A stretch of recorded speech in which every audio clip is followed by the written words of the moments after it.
이 시간 저희들이 이사야서 28장을 읽었습니다. 여러분 28장은 하나님의 마음을 하나님께서 담아서 이사야를 통해서 하나님의 백성들에게 들려주는 말씀입니다. 특히 28장을 읽고 있으면은 하나님께서 우리를 향한 사랑이 얼마나 큰가를 알게 합니다. 그리고 특히 28장은 하나님의 백성 에브라임은 북이스라엘을 나타내는 단어입니다. 왜냐하면 북이스라엘 10개의 족속 중에서 가장 강력한 족속이 에브라임이었거든요. 그래서 성경은 저렇게 에브라임을 통해서 대유법을 써서 그렇게 나타내기를 합니다. 또 사마리아라고 말할 때도 역시 북이스라엘을 나타냅니다. 북이스라엘의 수도가 사마리아였기 때문에 그렇죠. 예루살렘 또는 남유다를 대표해서 그렇게 남유다를 나타냈듯이 예루살렘을 통해서요. 마찬가지로 여기서 나오는 에브라임 또는 사마리아는 북이스라엘을 나타내는 것을 대신해서 사용하고 있는 것이죠. 근데 여러분, 그들이 하나님을 의지하지 않고 하나님으로부터 기쁨을 누리지 않고 그들이 술을 취하고 방탕한 그런 삶을 살았음을 성경은 나타내 주면서 하나님의 기쁨을 추구하며 하나님이 공급해 주시는 은혜 가운데 거하지 않고 스스로 만든, 그래서 힘들다고 때로는 즐겁다고 세상의 술에 의지했던 그런 모습들을, 세상의 방법을 썼던 모습들을 28장에 나타내면서 하나님께서 그들에게 가르치고 선포된 말씀들이 하나도 땅에 떨어짐 없이 그대로 성취될 것이다라고 우리에게 가르쳐주고 있는 말씀입니다. 자, 여러분 28장 1절을 보십시오. 에브라임의 술 취한 자들의 교만한 면류관은 화했을진저 술에 빠진 자의 성 곧 영화로운 관같이 기름진 골짜기 꼭대기에 세운 성이요 세잔에 가는 꽃 같으니 화했을진저. 여러분 사마리아가 원래 이렇게 기름진 골짜기 끝자락에 세워진 성이 바로 사마리아 성이었거든요. 북이스라엘. 그리고 에브라임, 그러니까 북이스라엘을 그렇게 나타내고 있음을 보게 됩니다. 하나님께서 행하시겠답니다. 주께 있는 강하고 힘있는 자가 쏟아지는 우박같이 파괴하는 광풍같이 큰 물이 넘친같이 손으로 그 면류관을 땅에 던지신다라고 표현합니다. 여러분 그들에게 수많은 경고가 있었죠. 그러나 그들은 거짓 우상을 섬겼죠. 금송아지를 섬겼고 베델과 단에 하나님이라고 성전을 세우면서 오히려 많은 백성들이 하나님 대신에 풍요의 신 금송아지를 섬기면서 살았잖아요. 여러분 그 땅에는 하나님이 수많은 선지자를 보냈습니다. 우리가 잘 아는 엘리야 선지자도 북이스라엘에 있었고요. 엘리사도 있었고요. 그렇게 수많은 하나님께서 돌아오라라고 외쳤지만은 그들은 하나님을 떠나고 하나님께서 가증스럽게 여기는 것을 섬기면서 끝까지 갔죠. 그래서 BC 722년에 아수르에 의해서 멸망당했음을 우리는 너무나 잘 압니다. 그러니까 그 멸망당하기 전에 지금 이사야를 통해서 지금 외치고 있는 거예요. 너희들이 즐기고 있는 것들, 너희들이 기쁨을 누리고 있는 것들을 내려놔라. 하나님으로부터 기쁨을 얻어라 라고 외쳤지만 그들은 돌아오지 않았음을 너무나 잘 압니다. 3절에 보십시오. 에브라임의 술 취한 자들의 교만한 면류관이 발에 밟힐 것이라. 이제 그들이 추구하고 있고 그들이 의지하고 있는 그것들에 의해서 그들은 멸망을 당하게 될 것이다라고 이사야는 그렇게 꾸짖었지만은 그들은 회개하고 돌아오지 않습니다. 5절에 보십시오. 그날의 만군의 여호와께서 자기 백성의 남은 자에게 영화로운 면류관이 되시며 아름다운 화관이 되실 것이라. 여러분 비록 북이스라엘이 아수르에 의해서 멸망을 당하고 이주 정책에 의해서 많은 백성들이 노예로 옮겨짐을 당하죠. 곳곳에 흩어지게 되고요. 이방 족속을 갖다가 사마리아 땅으로 들어오게 되고 그런 과정 가운데 있지만 여러분 하나님은 약속하신 것이 있습니다. 남는 자가 있다라고 말합니다. 그들 중에도 한 명 한 명 개별적으로 하나님 앞에 신실하고 하나님 앞에 거룩한 족속이 있다라고 말하고 있는 거예요.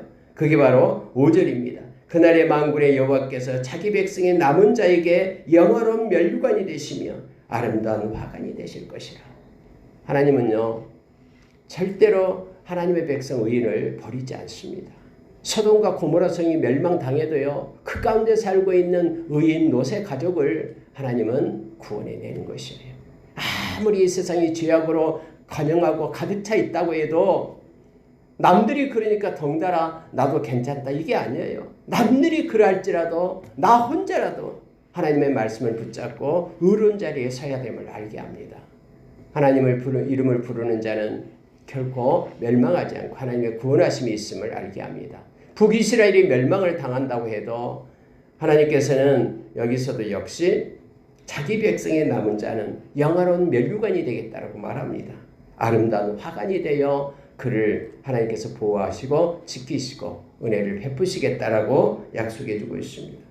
재판석에 앉은 자에게는 판결의 영이 되시며 성문에서 싸움을 물리치는 자에게는 힘이 되시리로다 하면서 남은 자에게는 하나님께서 영이 되어 성령을 주어서 지혜롭게 하시고 그래서 재판을 잘 이끌도록 하고 또 성문에서는 힘이 되게 하여서 그 모든 것들을 악한 것을 이길 수 있는 권세를 주시겠다고 말합니다.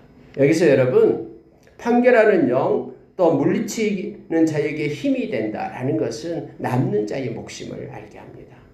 하나님은 그들에게 하나님의 아까 기도 중에도 있었습니다만 하나님께 마음을 정하고 하나님 말씀을 붙잡고 있는 그들에게 하나님은 보호하시며 영으로 지혜를 주시며 성령으로 이끄시고 또 하나님은 권세를 주었어요. 하나님 주신 공급한 그러한 힘으로 동력으로 넉넉히 이길 수 있도록 하나님은 이끄신다라고 약속해 주고 있습니다.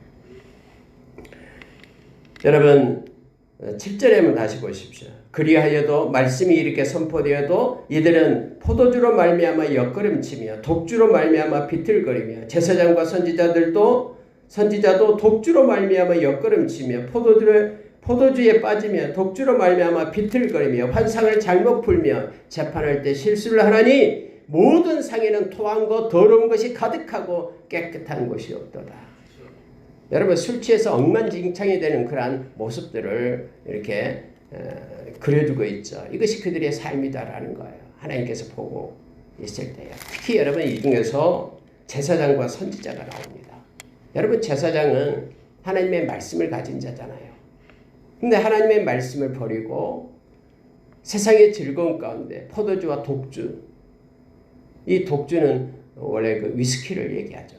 그러니까 이 독한 술 그리고 포도주 이것에 취해가지고 비틀비틀 거리면서 당신의 가지고 있던 그런 직분, 존재 이유를 깨닫지 못하고 이 일에 서지 못한다라는 거예요. 아니 제사장이면 말씀을 가지고 있기 때문에 말씀 앞에 서야 되잖아요. 근데 말씀을 버려요. 선지자는 하나님의 말씀을 선포한 자잖아요. 하나님의 말씀을 외치는 자고요. 그도 역시 비틀거리면서 환상을 잘못 풀고 거짓되게 말한다라는 거예요. 그리고 재판할 때도 실수를 한다라는 겁니다. 정직하고 하나님의 말씀에 비추어서 그렇게 재판하고 이끌어야 될 지도자들이 비틀거리면서 그들이 막 그 세상의 술에 취해가지고 모든 상에는 토한 것 그리고 더러운 것 다 그곳에서 돼지처럼 그렇게 살고 있다라는 거예요. 이렇게 외칩니다. 여러분 9절에 보십시오. 그들이 이르기를 그가 누구에게 지식을 가르치며 누구에게 도를 전하여 깨닫게 하려는가? 젖떨어져 품을 떠난 자들에게 하려는가? 이들을 향해서 예사야가 외치고 하나님의 말씀을 선포하니까 그들이 뭐라고 얘기하냐면 지금 감히 네가 누구한테 도를 전하냐라는 거예요. 나는 말씀이 있다라고 말하면서 나 제사장이야. 하나님께서 나를 통해서 말씀하는 선지자야. 네가 누구에게 지금 책망하고 이것저것 손가락질 하냐라고 이사야를 향해서 하나님의 선지자를 향해서 외치고 있다라고 말합니다. 그들은 교만해서 그래서 교만한 멸류가 있다라고 말하죠. 하나님의 말씀을 듣지 않습니다.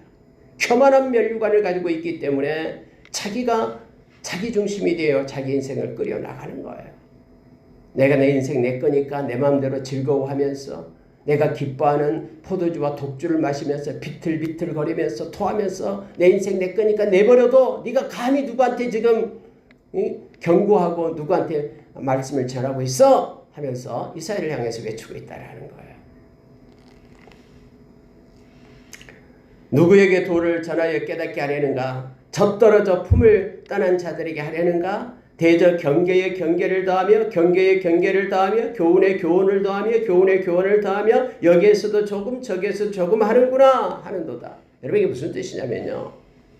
이 경계에 경계를 더하고 또 교훈에 교훈을 더한다 그 말은 또 여기에서 조금 저기에서 조금 마치 말 더듬는 자처럼 네가 지금 우리한테 전하고 있는 말이 어린아이한테 말하는 것처럼 말을 시키는 것처럼 경계, 교훈, 이거 저거 이거 해라 이거 하지 마라 이거 하고 이거 하지 마라 하면서 더듬거리면서 마치 어린아이에게 하는 듯이 우리에게 네가 지금 말씀을 전하느냐?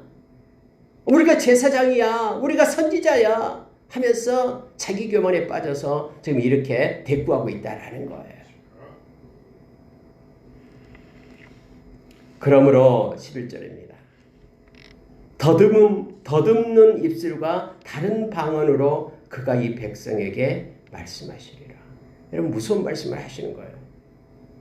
너희들이 지금 선지자를 향해서 하나님이 보낸 선지자를 향해서 여기에서 조금 저기에서 조금 더듬거리면서 이거 하라 이거 하지 말라 막 그렇게 말하고 있는 것 우리 듣기 싫다라는 거예요. 그렇기 때문에 이제 하나님께서 그러므로 11절 더듬는 입술과 다른 방언으로 그가 이 백성에게 말씀하시리라. 여러분 이게 무슨 뜻이냐면요. 다른 나라 이방인이 와서 너희들을 시키게 될 것이다. 그들은 언어가 다르잖아요. 그래서 더듬는 입술을 가지고 다른 방언으로 다른 나라 아수르라는 나라가 와서 너희들을 위에 굴리면서 이것 해 저것 해 하면서 떠듬거리면서 다른 나라 방언으로 너희들에게 시키게 될 것이다. 너희들이 지금 하나님의 선지자의 말을 갖다 우습게 여기고 초라하게 생각하고 유창하지도 않는 말을 가지고 여기 이것 하라 하지 마라 더듬거리면서 말한다고 비난하고 있는 너희들 이제는 하나님께서 이방 민족을 세워서 더듬는 입술 다른 언어로 다른 방언으로 이 백성에게 하나님이 말하게 할 것이다. 여러분 실제로 아수르가 와서 이스라엘 사마리아 그 백성들을 갖다 지배하게 됐잖아요. 아수르 언어로 그들을 갖다가 명령하고 말 안 되면 죽이고 포로로 이방시키고 다른 곳에 갖다가 그렇게 보내버리고 여러분 옛날에 우리나라도 그랬잖아요. 일본의 그런 침략이 있을 때요. 저기 뭐 북한 들어가고 중앙아시아에 가고 고려 민족이 지금 생기고 이렇게 막 이주 정책을 그들이 끌고 가고 또 피해서 도망가고 이런 일이 있었잖아요. 아수르가 그랬거든요. 큰 고난 속에 있었습니다. 자 12절 보십시오. 전에 그들에게 이르시기를 이것이 너희 안식이요 이것이 너희 상쾌함이니 너희는 곤비한 자에게 안식을 주라 하였으나 하나님께서는 전에 하나님의 그런 선지자들을 통해서 이렇게 말했어요. 너희들 힘들지? 내가 너희에게 안식을 주겠다. 내게로 오라. 이것이 너희 안식이다. 이것이 너희의 상쾌함이다. 공고한 것 내려놓고 내게로 오라. 하나님께로 오라. 그러면은 하나님으로부터 새롭고 상쾌함이 너희에게 있을 것이다. 무기력하고 아무 낙이 없는 그것 내게로 오면은 내게로부터 상쾌함이 너희에게 덮이게 될 것이다. 마치 마태복음 11장 28절의 말씀처럼 수고하고 무거운 짐진 자들아 다 내게로 오라라고 주님이 부르시고 내게는 참 쉼이 있다. 나의 멍에는 가볍다. 내게로 와서 내게 배우라 했는데 사람들은 돌아오지 않았잖아요. 돌아오지 않는 이들이 훨씬 더 많아서 피난처 되시는 주님이 부르셨는데 참된 피난처 그래서 안식을 누릴 주님의 품으로 오지 않았습니다. 지금 여기 그 얘기를 하고 있는 거예요. 전에 그들에게 이르기를 이것이 너희의 안식이요 이것이 너희의 상쾌함이니 너희는 곤비한 자에게 안식을 주라 하였으나 그들이 듣지 아니하였으므로 여호와께서 그들에게 말씀하시되 경계에 경계를 더하며 경계에 경계를 더하며 교훈에 교훈을 더하며 교훈에 교훈을 더하며 여기서도 조금 저기서도 조금 하사 그들이 가다가 뒤로 넘어져 부러지며 걸리며 붙잡히게 하시리라. 다른 나라 민족이 쳐들어와가지고 아수르 민족이 와서 그들을 붙잡으며 이방 언어로 그들에게 말하면서 경계 여기서 말하는 교훈, 이거 해라 저거 해라, 조금씩 더듬거리면서 말하는, 그래서 놀래가지고 그들을 피해간다고 해도 그들은 넘어질 것이고, 그들은 부러질 것이고, 그들은 걸릴 것이고, 그들은 붙잡히게 될 것이고, 그래서 포로가 되어 하나님의 심판 가운데 있게 될 것이다. 여러분, 이 말씀을 이사야는 그렇게까지 해줍니다. 그런데도 그들이 돌아오지 않습니다. 그래서 BC 722년에 멸망을 당하고 이사야가 선포된 말씀대로 그들은 비참하게 묶임을 당해서 벗겨진 채로 저 멀리 이주되고 전쟁 노예로 살게 되었습니다. 우리는 너무나 잘 압니다. 그 중에도 여러분, 말씀을 듣고 돌아오는 자는 아까 우리 주님께서 말씀했듯이 남는 자에게는 하나님께서 자기 백성의 남는 자의 영화로운 면류관이 되시며 아름다운 화관이 되고 그에게 내영을 주어가지고 지혜를 주고 또 그의 손에 힘을 주어서 하나님이 세우시겠다라고 약속한 거예요. 자, 여러분 14절로 내려갑니다. 이제 14절은 남유다에 대한 내용으로 연결이 됩니다. 지금까지 북이스라엘에 대해서 얘기했고요. 이러므로 예루살렘에서 이제 예루살렘 위에는 사마리아, 에브라임 족속이고 지금은 예루살렘 남유다에 말합니다. 이러므로 예루살렘에서 이 백성을 다스리는 너희 오만한 자여 여호와의 말씀을 들을지어다. 남유다를 향해서도 하나님께서는 말합니다. 이 오만한 자들아 내 말을 들으라 하면서 이사야를 통해서 지금 외치게 합니다. 너희가 말하기를 우리는 사망과 언약하였고 수월과 맹약하였은즉 너희는 넘치는 재앙이 밀려올지라도 우리에게 미치지 못하리니 우리는 거짓을 우리의 피난처로 삼았고 허위 아래에서 우리를 숨겼음이라 하는도다. 여러분, 남유다를 향해서 이사야가 외칠 때 그들은 뭐라고 얘기했냐면 우리는 보증수표가 있다라는 거예요. 우리가 힘들 때 도와줄 사람들이 있다라는 거예요. 애굽을 의지했습니다. 그들은요, 하나님을 의지하고 하나님께 나와야 되잖아요. 근데 하나님은 눈에 보이지 않는다고 큰 강대국, 그들하고 우리하고 맹약을 했다. 약속을 했다. 우리가 힘들 때 그들은 군사를 파견해가지고 우리를 도와줄 것이다. 여러분, 실제로 그랬어요. 그래서 아수르가 오면은 애국 군대, 우리가 의지하고 있는 애국 군대가 우리를 도와줄 것이다라고 생각했어요. 근데 그것 때문에 망합니다. 아수르가 애국까지도 정복하잖아요. 여러분, 거짓 보험을 들어서는 안 됩니다. 세상은요, 거짓 보험이 난무예요.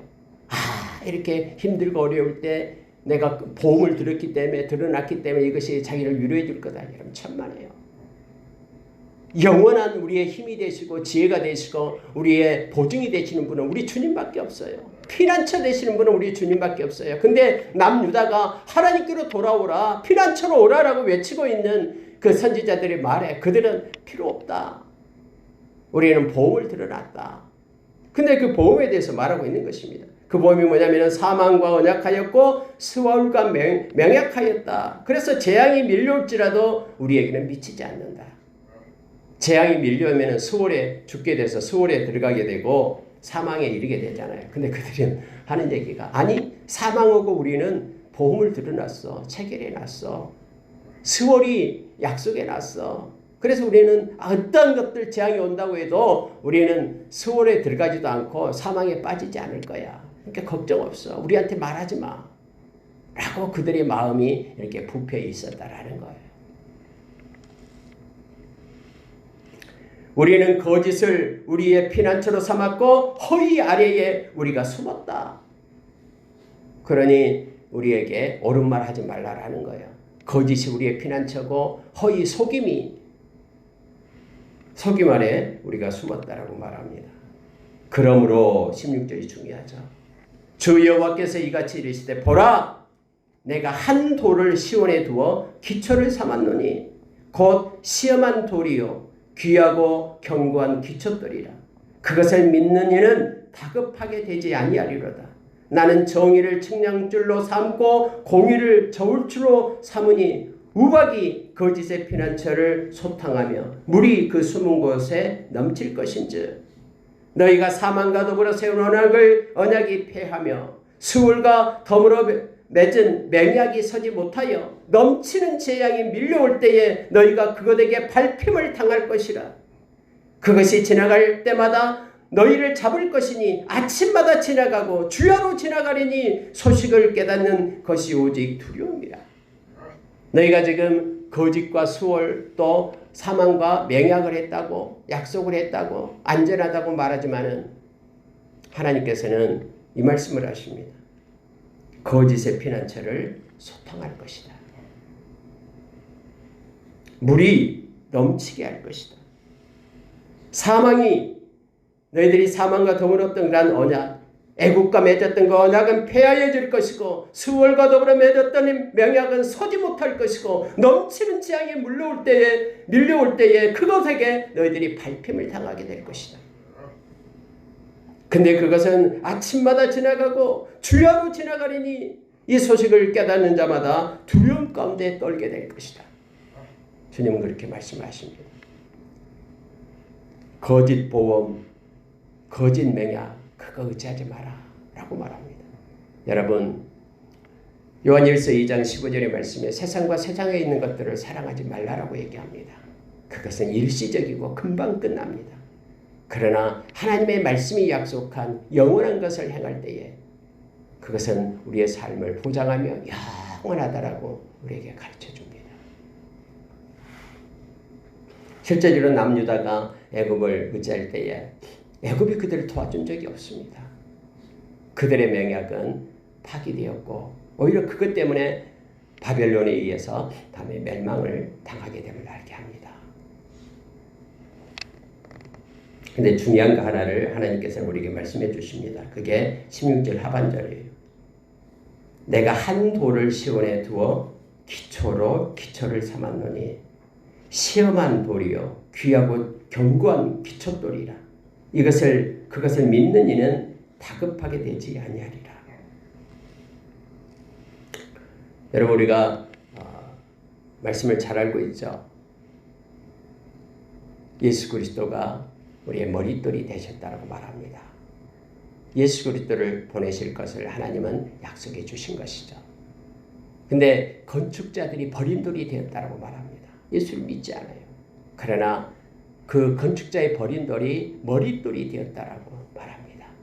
그 머릿돌 위에 교회가 세워지게 되고 저와 여러분이 그 머릿돌 대신 예수 그리스도 때문에 구원을 얻게 된 것입니다. 그것을 믿는 자는 다급하게 되지 아니하리라. 이 세상 끝날 때에도 예수 그리스도를 믿는 자들은 마지막 때가 올 때에 다급해하지 않습니다. 우리가 잘 알다시피 주님이 오실 때에요. 세상은 두려워 떱니다. 막 산을 향해서 이 진리 되신 주님을 볼 수가 없는 거예요. 그래서 나를 덮어라. 바위야 나를 덮어라. 하면서 울부짖고 통곡이 있게 됩니다. 그러나 하나님의 백성, 이 머릿돌 대신 예수님을 믿는 이들은 눈을 들어 주님을 마라나타 주 예수 오시옵소서 하고 맞이하게 될 겁니다. 여기서 이사야가 여기서 기록되는 말씀처럼 저와 여러분은 예수 그리스도를 통해서 다급해하지 않고 마지막 때를 주님의 은혜로 잘 견디며 주님을 맞이하는 백성으로 세워지게 됨을 우리가 기억하기를 원합니다. 이 말씀 보고 마치겠습니다. 여러분 20절이 보니까요. 침상이 짧아서 능히 몸을 펴지 못하며 이불이 좁아서 능히 몸을 싸지 못함 같으리라 하셨느니라. 대저 여호와께서 브라심 산에서와 같이 일어나시며 기본 골짜기에서와 같이 진노하사 자기의 일을 행하시리니 그의 일이 비상할 것이며 자기의 사역을 이루시리니 그의 사역이 기이할 것입니다. 여러분 마지막 때는요. 하나님께서 일하셔요. 하나님이 행하십니다. 근데 여러분 여기서 보니까 침상이 짧아서 능히 몸을 펴지 못하며 침대에 누웠는데 침대가 조그매요. 그래서 목이 뒤로 뚝 떨어져요. 다리보다도 짧아가지고 다리가 밑으로 뚝 떨어져요. 침상이 작다 라는 표현을 씁니다. 이불이 너무 적어요. 조그만 이불, 배만 덮을 수 있는 이불, 조그만 이불이 자기를 덮지 못해요. 여러분 그들이 믿고 의지했던 것이 이와 같다라는 거예요. 거짓 보험을 드러났던 그들이 생각했던 그러한 것들, 의지했던 것들이 짧은 침대와 같고 작은 이불과 같다.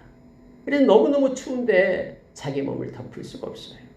이것과 똑같다라고 말합니다. 세상의 모습이요.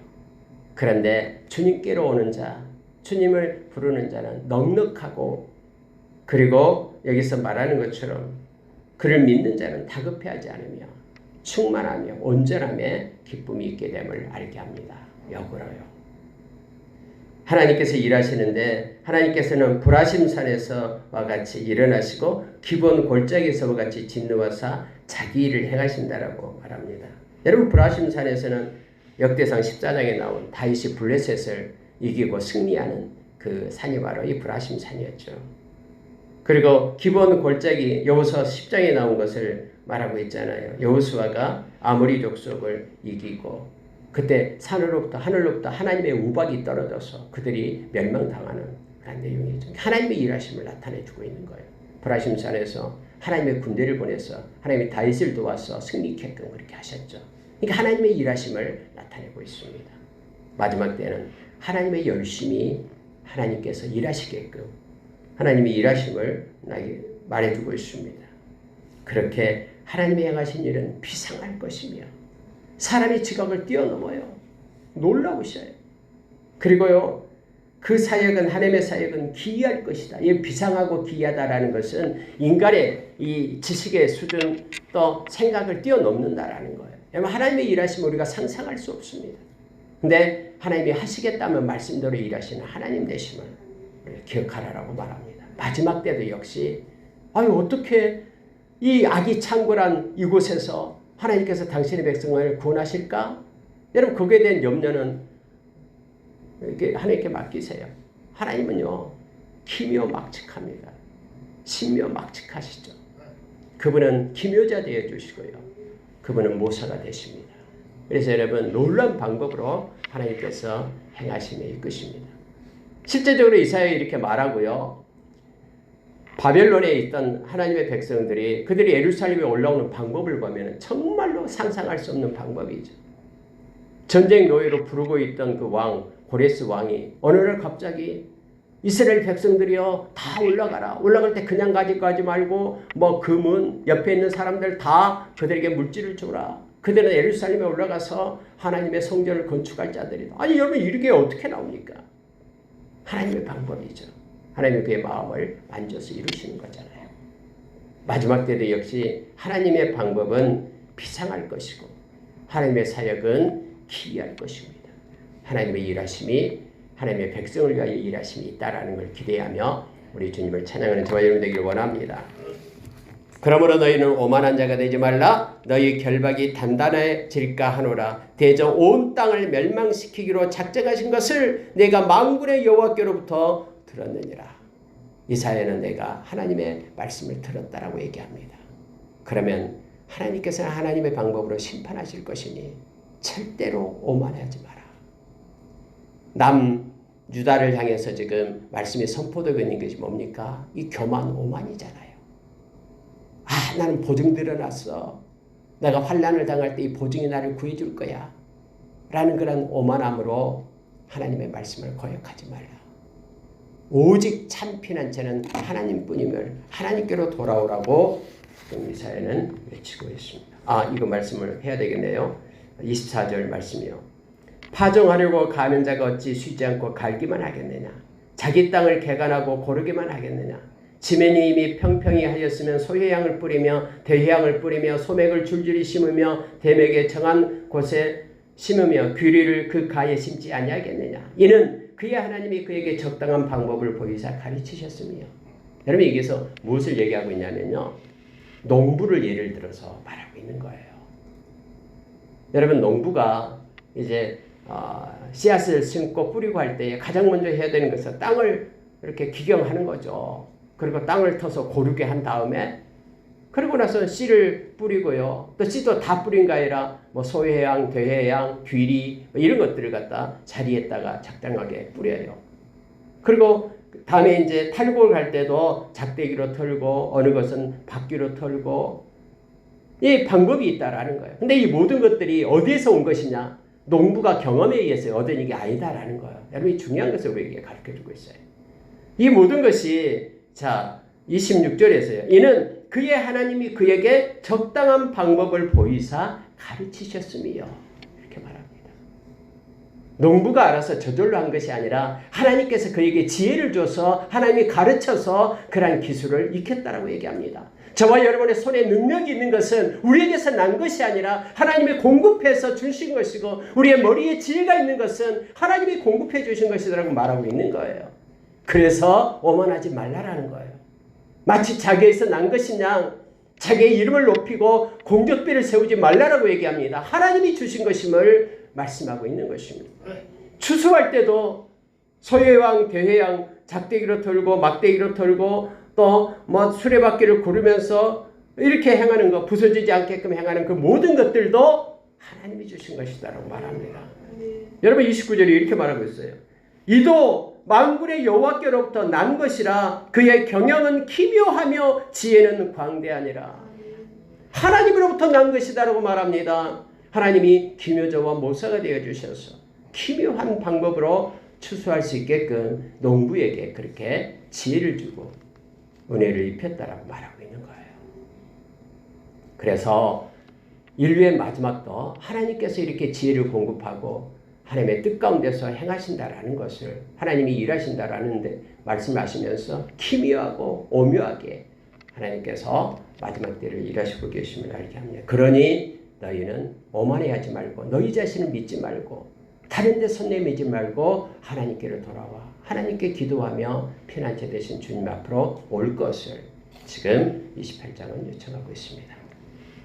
말씀을 마치겠습니다. 특히 28장은 북이스라엘과 남유다를 향해서 이사야 선지자가 외치게끔 한 것이고요. 조목조목 교만하지 말고 하나님의 말씀을 붙잡으라라고 말하고 있음을 보게 됩니다. 여러분, 세상은 앞으로 계속해서 요동할 겁니다. 자연 재해적으로도 뿐만 아니라 전쟁과 여러 가지 일들, 기근의 때도 올 겁니다. 그러나 하나님은 하나님의 백성을 보호하시겠다고 약속했습니다. 남는 자에게 하나님은 힘을 주시고 성령을 보내서 영을 주어서 지혜롭게 살게 하시고 힘을 주어서 넉넉히 이길 수 있는 은혜를 베푸신다고 약속하십니다. 그 좋으신 하나님이 우리의 피난처가 되시며 우리 주님 멍에 아래에서 동행하며 하나님께 영광 돌리는 저와 여러분 되길 원합니다. 두려워하지 말며 하나님 말씀을 붙잡고 담대함으로 그의 주의 이름을 부르는 저와 여러분이 되기를 원합니다. 기도하겠습니다.